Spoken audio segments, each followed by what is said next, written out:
দুপুর বন্ধুরা, আবারও বলি মহাষ্টমীর অনেক অনেক শুভেচ্ছা অভিনন্দন। এখন আমরা চলে এসেছি মূর্তিপাড়ার পূজা মণ্ডপ দেখবার জন্য। দেখো কি সুন্দর হয়েছে মণ্ডপটি। এখানে না সৌরভ গাঙ্গুলি উদ্বোধন করতে এসেছিল, কারণ এখানে ক্রিকেটের প্র্যাকটিস হয়। আর দেখো প্যান্ডেলটা কি সুন্দর সাজিয়েছে, এত সুন্দর প্যান্ডেলটা হয়েছে না, ভীষণ ভালো লাগলো। তাই তোমাদের মধ্যেও একটু শেয়ার করে নিলাম। দারুণ দারুণ প্যান্ডেলটা, সত্যি খুব সুন্দর। কলকাতার প্যান্ডেল হয়তো আরও বড় হয়, কিন্তু আমাদের এলাকার প্যান্ডেলগুলো খুব একটা খারাপ হয় না, ভীষণই ভালো। আর প্রচুর ভিড় ছিল। আজকে তো সপ্তমী রাত, জানোই ভিড় হবে, সুতরাং প্রচুর ভিড় ছিল প্রত্যেকটা পূজা মণ্ডপে। আর মাতৃ প্রতিমা, তা তো বলার ভাষাই নেই, এত সুন্দর এত সুন্দর, অপূর্ব মাতৃ প্রতিমা।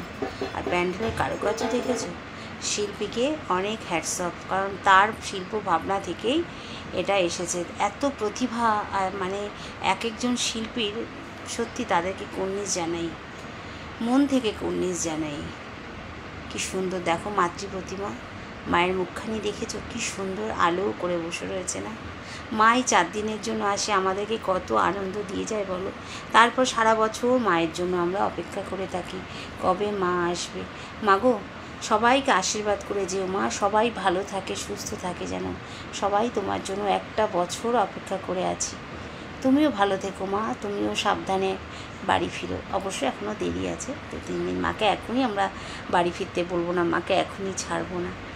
তো চলো, আমার ভিডিওটা তোমাদের যদি ভালো লেগে থাকে অবশ্যই একটা লাইক করো, কমেন্টে জানিও কেমন লাগলো আমাদের মূর্তিপাড়ার পূজা মণ্ডপ। সবাই ভালো থেকো সুস্থ থেকো, আবার দেখা হবে নতুন একটা ভিডিওতে। শুভ দুপুর, আবারও বলি শুভ মহাষ্টমীর অনেক অনেক শুভেচ্ছা অভিনন্দন। সবাই ভালো থেকো সুস্থ থেকো।